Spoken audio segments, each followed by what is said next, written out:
Hello, everyone. Welcome to another episode of the Patch Notes Breakdown that we're doing here on the channel. Today we're going to be looking at patch 1.04. You can see it came out on the 21st up here on near Brimstone's arm. A few days late, but we're going to go ahead and break it down anyways. 4 agents get some polish, with Viper coming away with series of buffs. Okay, excellent. So this is just like a small little art thing that they have of everything that's going on. Alright, so let's look at the agent updates. Viper's Pit, which is her ultimate. Max time outside of her ult before collapse is changed from 5 to 15 seconds. Oh, that's huge. Viper can hold the ability key to drop her ult early. Okay. Enemies in Viper's Pit have their minimap obscured and do not provide minimap detection to their allies, and increase the brightness of the red enemy glow at the edge of Viper's near sight. This is huge Viper ultimate buffs. I mean, her ult was pretty oppressive as it is, especially when you know how to play it right and kind of hover inside and outside. But this change here from 5 to 15 seconds is really going to let you weave in and out a lot better and really make it so that the enemy doesn't exactly know where you are. So one thing that I've noticed a lot of people doing with Viper Ultimate is they just kind of put it in a big circle in the middle of an open area. Think on Bind.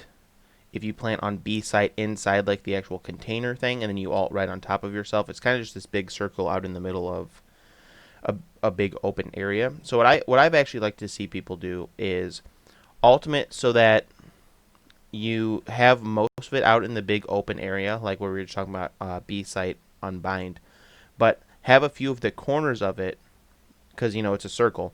Have a few of the edges of it line up with corners so that you can dip into a corner, and it's just barely big enough for you to fit into. And when you duck into that corner, the enemy's not going to be able to see you outside of your ultimate. So if you can figure out a way to plant just inside your ultimate, hover just outside of it into this corner where you're like not even in your ult, and then dip in and out to keep the ultimate up, it's really going to confuse people and not let them know where you are. Let's read this real quick. It's just an explanation of the buffs. With Viper being allowed out of her ult for such a short period of time, we felt that she was not only limited in the plays she could make, but also gave too much continuous information to her enemies. The ability to move outside the ult smoke more freely should provide some new and interesting mind games for Viper to play, and hopefully puts the strategic pressure back on the enemy. That's like what I was just saying about hiding in the corner, as an example. The other improvements should push Viper's advantage in her own smoke and help her avoid getting traded by enemies using minimap vision to target her. Yeah, this minimap thing is huge. That's really, really cool, and I feel like that's almost a quality of life buff for her, but definitely something that she needed. Decay, enemy decay per second increased from 10 to 15 from all sources, which is like the health decay of standing in her her smoke, her wall, or her ultimate. After exiting Viper's smoke, enemy decay sustains for 2.5 seconds before starting to fade. So this basically just means, so for those of you who don't know, with Viper's abilities, when you're standing in them, you're not actually taking damage as if you were standing in a Phoenix ability.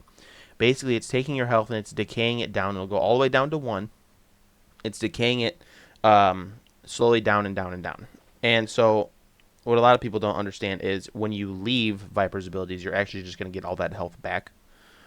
But it was happening really quickly and it wasn't even noticeable. So you can see here on the decay that they're talking about, you're going to sustain that decay, that lower health, for 2.5 seconds before it even starts to recover, which is big for her because it's going to affect all of her abilities, save for her C ability, the little poison pool. Viper's decay depleting so quickly from enemies was limiting the advantage it provided and wasn't creating the threat we had hoped for as a result. Adding a delay before it fades will hopefully widen the window where Viper and her team can capitalize and pair with the Viper's Pit updates above to help provide fresh ways to play around her ult. And so what they mean here is if you double up one of Viper's, her smoke or her wall inside of her ultimate, it's become a really powerful combination where the enemy just has nothing but a completely blank green screen because they have 2 particle effects layering on top of one another. They literally can't see anything. That's what it means when they're saying pair it with that. That's something that a lot of people have been doing. Fuel, which is, again, for people who don't play Viper a whole lot, when you have a fuel of 100, I think it's just called poison, and your abilities, your smoke and your wall, actually consume the poison periodically to keep the abilities up, and then she can reactivate it to get it back up once her poison refuels. It's kind of like a mana bar or like an energy bar in other games. So this says having both poison cloud and toxic screen, which is her smoke and her wall respectively, active does not consume additional fuel beyond the cost of having one active. Okay, so before if you had both up, it would consume it super fast, and now it's just saying it does it at the one rate. That's really good. The reduction total uptime when both her vision blockers were active was making it difficult for Viper to use both tools together. Since Viper's smoke has so much commitment and makes up so much for Kit, we want to free her to use them in tandem to create powerful options for her team to take sites. That's really good. This is a really, really good change. All of these are really good changes for Viper, and I hope that we can see her a little bit more because I think she's one of the more interesting agents that the game has. She's not very straightforward at all like a lot of them. Raze, Showstopper, ultimate cost change from 6 to 7. Okay, not much to talk about there. Her ult's really strong. You need one more point to get it. Brimstone. Orbital Strike, ultimate cost change from 6 to 7. Same thing as Raze, just you need one more alt point now. Not really shocking. Stim Beacon no longer buffs enemies. Excellent. And no longer shows its effect radius enemies. Excellent. So this is a really good Stim Beacon change for Brimstone, and that ability definitely needed it. And that's really good. That makes this just a completely one-sided and a lot more stealthy ability to use. Because before, if you were throwing the Stim Beacon down, it creates this big circle on the ground. The enemies could just see that circle and say, okay, they're hiding behind this corner that they've put down their Stim Beacon, so now they can't do that. Brimstone's arms fidelity. When you really think about an FPS, you'll notice you spend an awful amount of time looking at your arms, like all the time. Before launch, we intended to increase the fidelity of Brimstone's arms to match the overall quality of the game. We did it. Now look at those guns. Okay, so it just made his arms better looking. That's funny. Cypher Cage can now be picked up during buy phase. Hey, this is a big change. I actually know people personally who, when you throw down his Cypher Cage, you just click Q, and it throws it down right away. And with like Viper Smoke or with Cypher's, even his camera, you'll notice that when you throw something down, you can just walk up to it and press either the same button or F to pick it back up. So I've seen people throw down a Cyber Cage, look down at it, try to pick it up, and then hit Q to activate it.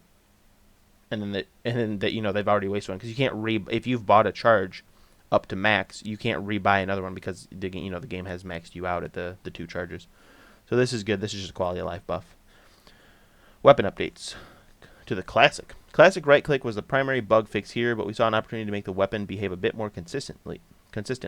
We slightly tuned efficacy of jump right clicks, but hopefully haven't taken away their viability in close range scenarios. Fixed a bug where running inaccuracy on the right click was much higher than intended. Fixed bug where jumping had no inaccuracy penalty. Running spread is changed from 3.4 to 2.1. Jumping spread and walking spread. Added a 10% bonus to accuracy when crouching and stationary. Okay, so they're just making it a lot of bug fixes and a lot of spread changes to the alternate fire to the Classic.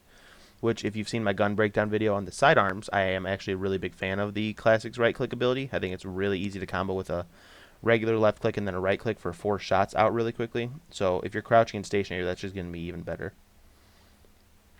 HUD and UI.